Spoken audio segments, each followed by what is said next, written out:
गाढवाला दोरीनं बांधावं लागत नाही. गाढवाचा मालक त्याला नेहमीच्या जागेवर घेऊन जातो आणि फक्त हाताने त्याच्या पायाला स्पर्श करतो. गाढवाला वाटते मला इथं बांधून घातले आणि गाढव तिथेच अडकून उभे राहते, दुसरीकडे जातच नाही. ते बंधन काल्पनिक आहे, पण गाढवाने ते बंधन खरोखर स्वीकारले आहे. प्रत्येक माणसाचे तसेच झाले आहे. माणूस काल्पनिक बंधनात बद्ध होऊन बसलाय. प्रत्येक जण आपापले साखळदंड आणि बंधनं स्वतःच निर्माण करीत असतो. मीनं निर्माण केलेली बंधनं. मी अनेक कल्पना करीत असताना स्वतःविषयी अशाच कल्पना करीत असतो व मी कसा आहे हे त्या कल्पनेनुसार ठरवत असतो. मीच्या काही मान्यता पाहू. मी गरीब आहे. गरिबीचे अनेक अर्थ होतात. स्वभावाने गरीब, शक्तीनं गरीब, विचारानं गरीब, कल्पनेनं गरीब, मनानं गरीब. पण गरिबीचा प्रामुख्यानं संबंध जोडला जातो आर्थिकतेशी. पैसा नसलेल्या माणसाला गरीब म्हटलं जातं. खरं तर पैशाचा आणि गरिबीचा संबंधच नाही. काही काळ जवळ पैसा नसणं हे गरिबीचं लक्षण होत नाही. पैसा निर्माण होतो कल्पना, विचार व कष्टातून, केलेल्या निर्मितीतून. याचंच ज्यांच्याकडे दारिद्र्य असतं तोच गरीब असतो. गरिबीचा संबंध येतो मानसिकतेशी. गरिबी स्वीकारणारी मानसिकता, गरिबीत रमणारी मानसिकता असलेला गरीब असू शकतो. बाकी कोणीही गरीब नसतो. श्रीमंत होण्याची शक्यता प्रत्येकात असते. त्या शक्यता जो राबवतो तो श्रीमंत होतो. उगवण्याची क्षमता बीमध्ये असते, पण जी बी स्वतःला जमिनीत गाडून घेते तेव्हाच तिला अंकुर फुटतो. जो स्वतःला कामात गाडून घेतो तोच निर्मिती करू शकतो. लोक जे म्हणतात तेच मी स्वीकारतो व स्वतःला तसेच समजू लागतो. तीच कल्पना करून घेतो व तिच्यात अडकून पडतो. अशा अनेक मान्यता.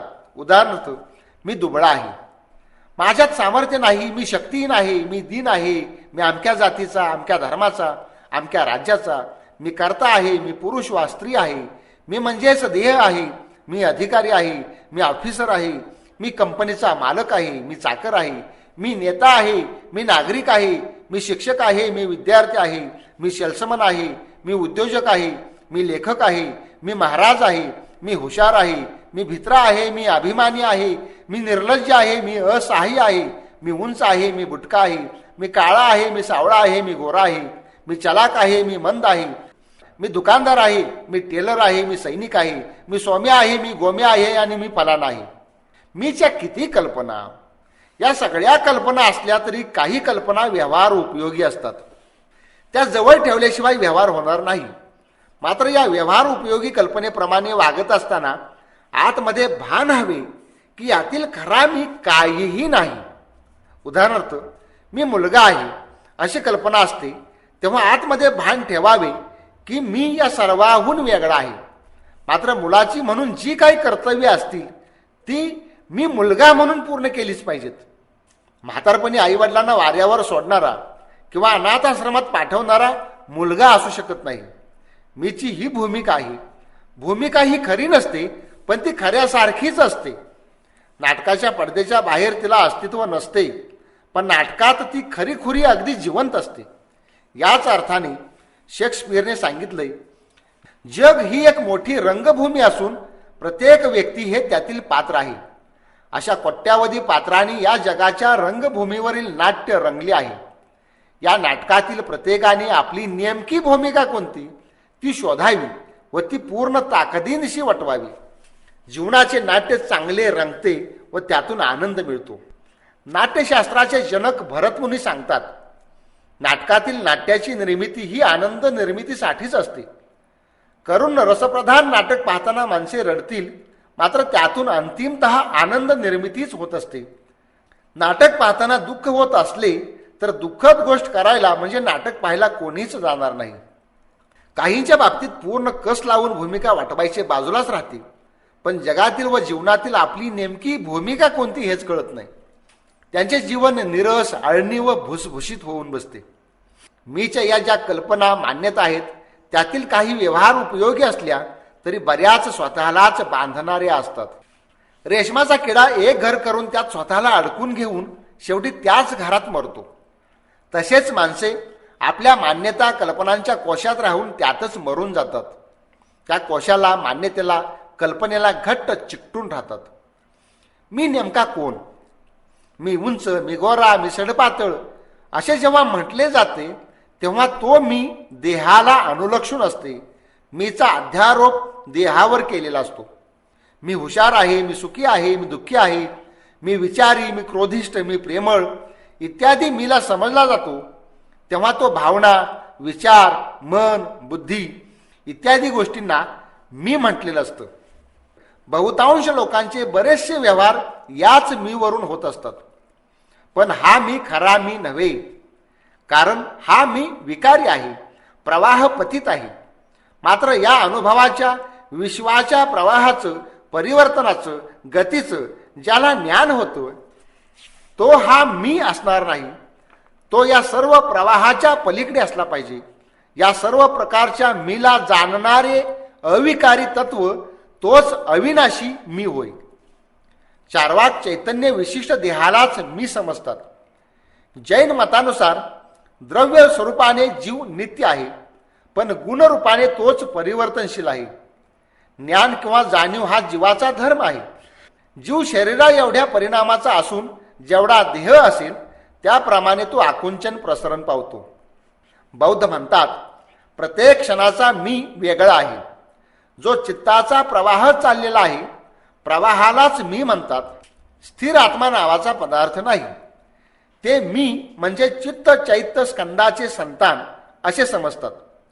अहंकाराच्या उपाधीने युक्त असलेला जीव हा नित्य पदार्थ नाही. तसा तो मानल्याने मी व माझे या भावना निर्माण होतात. मात्र वेदांते म्हणतात अहंकार गळून पडल्यानंतर जो उपाधी रहित अनुभव उरतो तो म्हणजे कुटस्थ नित्य, अविकारी, स्थिर, एकमेवा अद्वितीय असा आत्मा होय व तेच खरे स्वरूप आहे. वेदांत ज्याला उपाधिरहित अनुभव म्हणतात त्यालाच बौद्ध निर्वाण असे म्हणतात. बौद्ध इतर सर्व गोष्टी धर्म म्हणजे क्षणिक मानतात. पण प्रतिसंख्या निरोध हा धर्म अमिश्र आहे म्हणून क्षणिक नव्हे असे ते मानतात. पण प्रतिसंख्या निरोध हा धर्म अमिश्र आहे म्हणून क्षणिक नव्हे असे ते मानतात. वासनांचा आणि चित्तवृत्तींच्या प्रवाहाचा बुद्धिपूर्वक घडवून आणलेला नाश म्हणजे प्रतिसंख्या निरोध होय. हेच निर्वाणाचे स्वरूप आहे. वेदांताची ब्रह्मानुभूती आणि बौद्धांचे निर्वाण यातील फरक फक्त शब्दांचा आहे, आशयाचा नाही. म्हणून गीतेने दुसऱ्या अध्यायाच्या शेवटच्या श्लोकात ब्रह्मनिर्वाण असा सामासिक शब्द वापरलेला आहे. खऱ्या मीचे स्वरूप. खरा मी देह नाही, मन नाही, बुद्धी नाही, अहंकार नाही, या सर्वांच्या पलीकडे मी आहे. मी शुद्ध आहे, मी बुद्ध आहे, मी प्रकाश आहे, मी अमृत आहे, मी चिरंजीव आहे, मी सत्य आहे, मी नित्य आहे, मी सनातन आहे, मी शाश्वत आहे, मी एक आहे, मी अनेक आहे, अनेकातील एकत्व सुद्धा मीच आहे. मी आत आहे, मी बाहेर आहे, सर्व दिशात मी आहे, या सर्वांच्या पलीकडेही मीच आहे. मी सूक्ष्म आहे, मी व्यापक आहे, मी अनंत आहे. हे खऱ्या मीचे स्वरूप आहे. याच खऱ्या अनुभवातीत मीच्या अधिष्ठानावर आभासमान मी आपले स्वरूप धारण करतो आणि त्याच्यात संकुचितता ताठरता आली की तोच अहंकाराचे रूपाने व्यक्त होतो. अहंकाराचे परिणाम. संकुचितपणा किंवा कूपमंडूक वृत्ती. अहंकारी व्यक्ती फारच संकुचित असते. ती स्वतःच्या परिघात राहूनच विचार करते व तसेच समजू लागते. तिच्या परिघाच्या बाहेरचे जग तिच्या लेखी जणू अस्तित्वातच नसते. कुपामधील बेडकाची गोष्ट सर्वज्ञात असेलच. एका डबक्यात एक बेडूक राहत होता. योगायोगाने त्या डबक्यात एक समुद्रातील बेडूक आले. पाहुणचार झाल्यानंतर डबक्यातील बेडकाने त्याला विचारले, तू कुठे राहतोस? त्यावर ते म्हणाले, मी समुद्रात राहतो.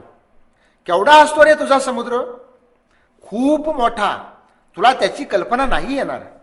डबक्यातील बेडकाने एक उडी मारली व विचारले, का एवढा मोठा तुझा समुद्र आहे? त्यावर पाहुणे बेडूक म्हणाले, नाही, फार मोठा. त्यावर डबक्यातील बेडकाने डबक्याच्या या कडेवरून त्या कडेवर लांब उडी मारून विचारली, एवढा मोठा? तेव्हा तो दुसरा बेडूक म्हणाला, नाही रे, तुला तो कळणार नाही. समुद्र फार मोठा असतो. त्यावर डबक्यातील बेडकाला राग आला व म्हणाला, तू खोटं बोलतोयस. या माझ्या डबक्यापेक्षा दुसरं काय मोठं असूच शकत नाही. असे म्हणून त्याने त्याला हाकलून दिले. याला म्हणतात कूपमंडूक वृत्ती. अहंकारातून याचा जन्म होतो. दृष्टिकोन, मत, विचार यांना अहंकार छोटं बनवतो, संकुचितपणा आणतो. अहंकारी माणसाजवळ इतराला स्थान असत नाही. मी म्हणतो तेच माझे खरे, सर्व काही मी आणि मीच. अहंकार कठोरता निर्माण करतो. अहंकाराचे उत्तम उदाहरण म्हणजे दुर्योधन. पांडवांना सुईच्या टोकावर बसेल इतकीही जमीन मिळणार नाही. भरतवर्षाचा सम्राट मीच. द्रौपदीच्या लग्नात द्रौपदी हसली म्हणून दुर्योधनाचा मी दुखावला. पुढे भर राज्यसभेत तिला विवस्त्र करायला तो कचरला नाही. अशी कठोरता त्याच्याकडे होती. ती येते अहंकारातून. अहंकाराचे दुसरे रूप म्हणजे अविवेक. अहंकारी व्यक्ती सारासार विचार करण्याची कुवत हरवून बसलेली असते. अहमच ताठर, कठोर व संकुचित बनला तर तिथे विचार कुठून असणार? विचार नसेल तर विवेकही नाही, कारण विचाराचेच प्रगल्भ रूप म्हणजे विवेक होय. अहंकारी व्यक्ती प्रेम करू शकत नाही. प्रेम करण्यासाठी ज्यावर प्रेम करतो त्याला आतमध्ये स्थान किंवा जागा करून द्यावी लागते.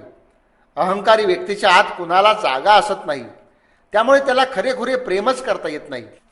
अहंकार म्हणजे उतू जाणाऱ्या दुधासारखा असतो.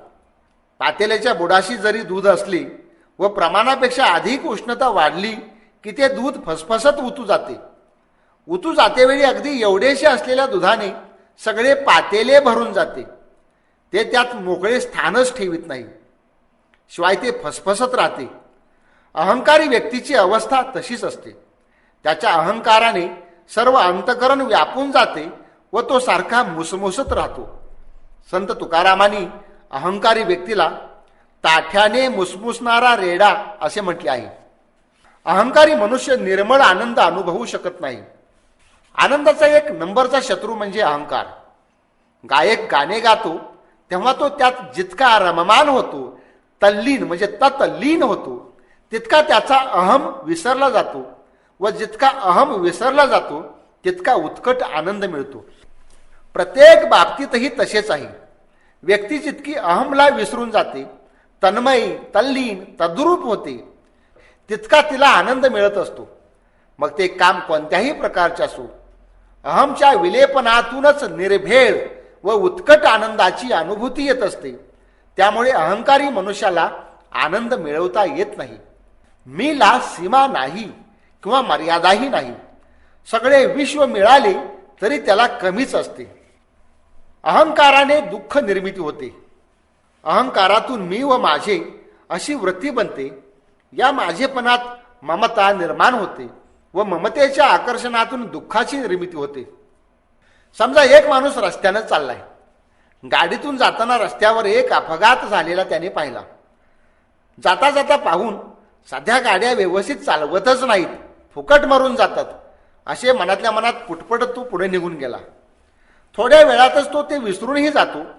पुढे गेल्यानंतर त्याला मोबाईल फोन येतो की अमुक एका ठिकाणी अपघात झाला असून त्यात तुमचा घरातील माणूस आहे.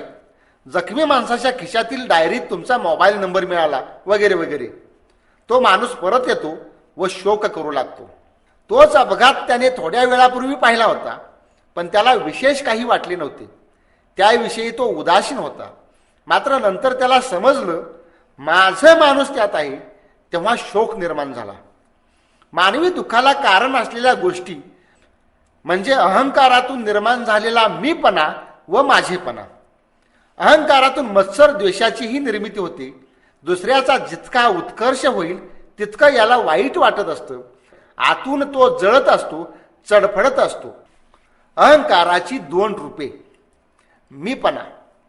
मीच सर्वश्रेष्ठ, मीच सर्व गुणसंपन्न, मीच बरोबर व मीपणामध्येच इतरांविषयी हीनपणाची भावना मिसळलेली असते. आणि दुसरं रूप म्हणजे माझेपणा. माझे घर, माझी गाडी, माझे रूप, माझी हुशारी, माझी बुद्धी, माझे विचार, माझा मुलगा, माझी बायको. पण बायको नक्की कुणाची? जेव्हा तुझा बाप नव्हता किंवा लहान होता तेव्हा तू कुठे होतास? जर पुनर्जन्म मानित असेल तर आज जिला माझी बायको म्हणतो ती पुढील जन्मी आणखी कुणाची तरी होईल. आणि आज तरी ती नक्की तुझीच आहे का? ती तिच्या आईवडिलांची मुलगी आहे, भावाची बहीण आहे, मुलांची आई आहे. तिला सर्वस्वी तुझीच कशी मानतोस? ज्याला माझे घर म्हणतोस त्या घरात किती प्राणी, कीटक, पाली, उंदीर, मच्छर, झुरळे आहेत. त्या प्रत्येकाने आपापला संसार तिथेच आनंदाने मांडून सजवलेला असतो. पोटात गेलेला अन्नाचा घास तरी तुझा आहे का? तोही तुझ्या आज्ञेशिवाय बाहेर पडू शकतो. एवढेच काय, ज्याच्या साह्याने माझे माझे म्हणतोस ते तुझे शरीर तरी तुझे आहे काय? तेही तुझ्या इच्छेविरुद्ध आजारी पडतं आणि शेवटी तुला सोडून देतं.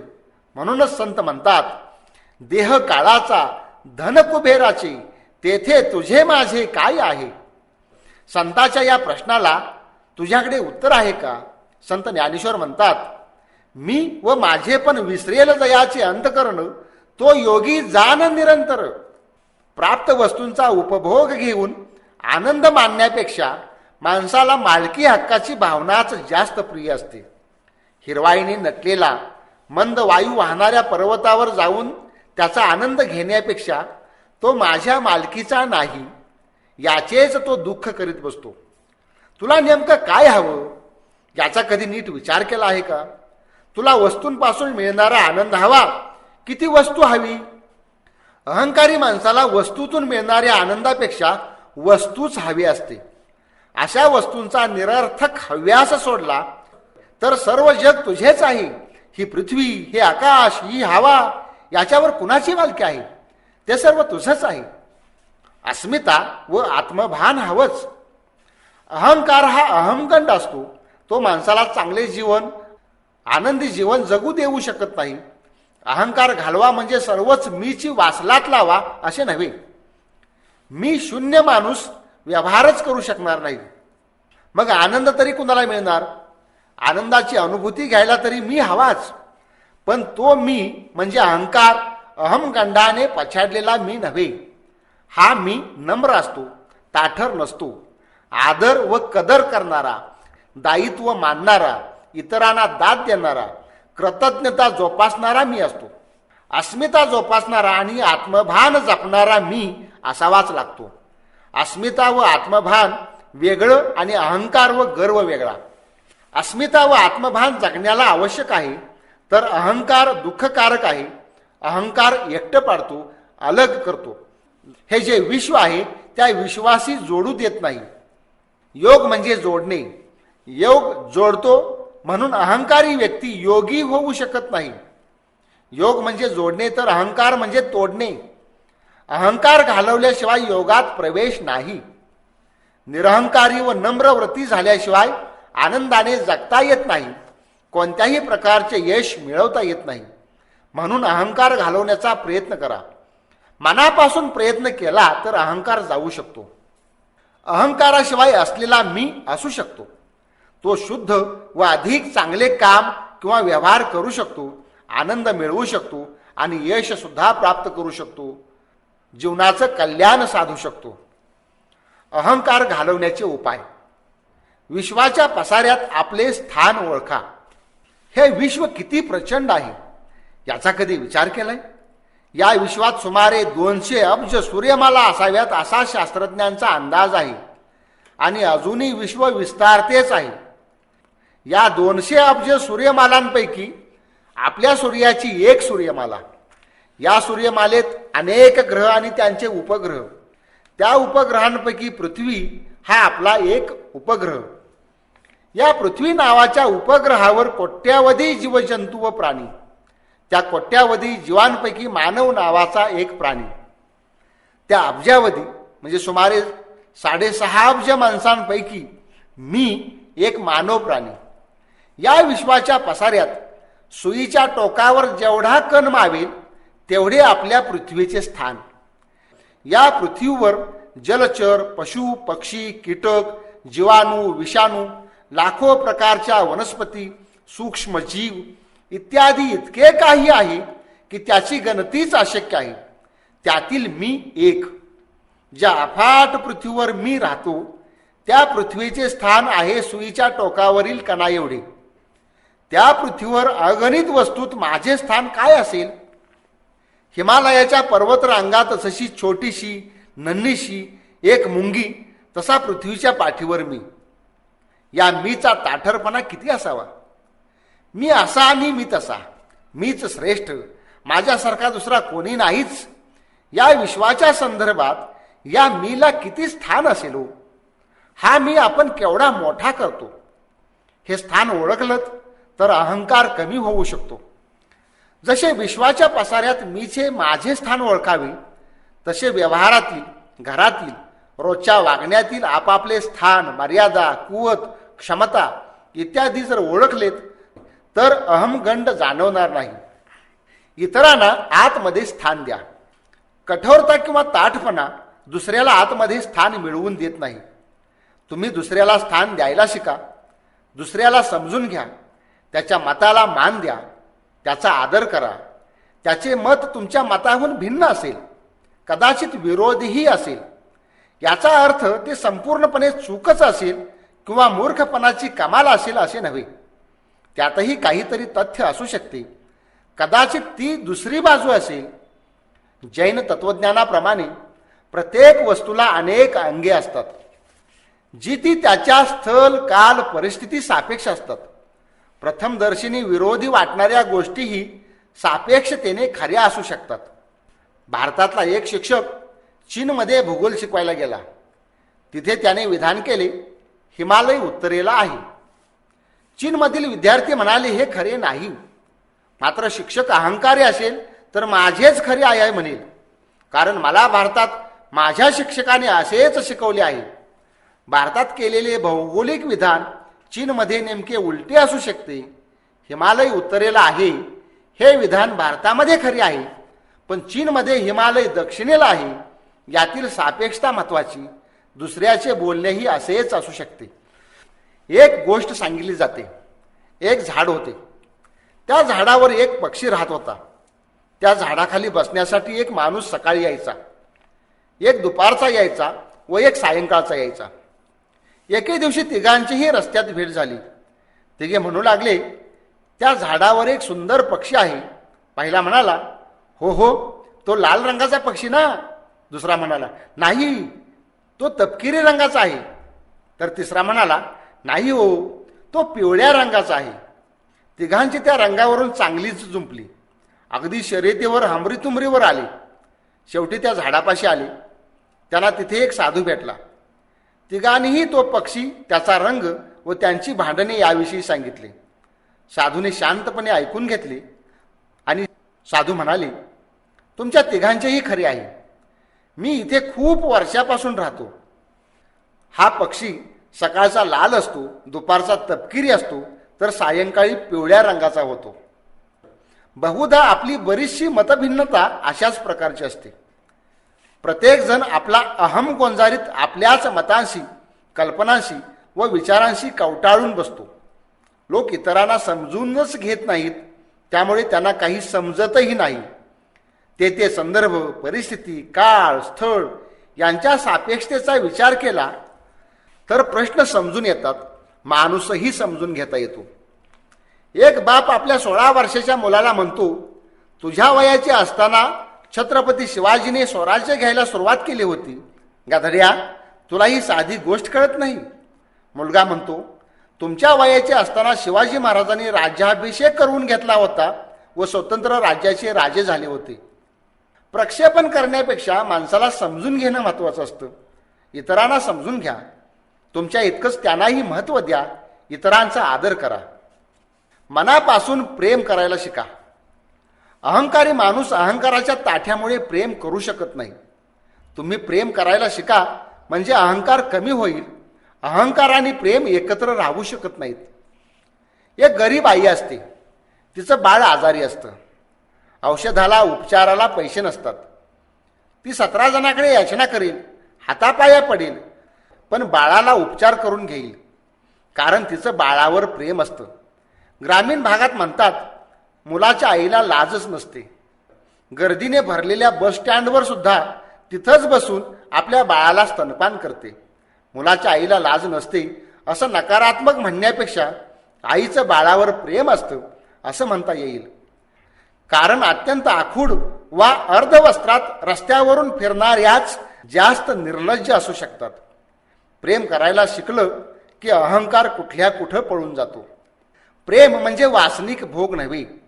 आंधळ्या वासनेची पूर्ती करण्यासाठी जे काय केलं जातं त्याला प्रेम म्हणता येत नाही. प्रेम ही शुद्ध निर्भेळ भावना आहे.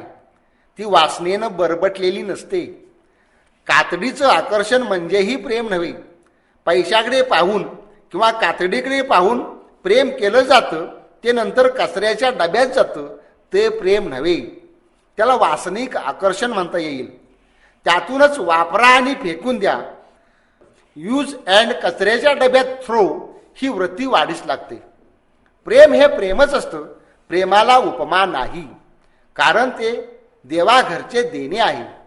तरीही उपमाच द्यायची झाली तर सर्वत्र सुगंध पसरवण्यासाठीच सुंदर टवटवीत उमलतं फूल म्हणजे प्रेम होय.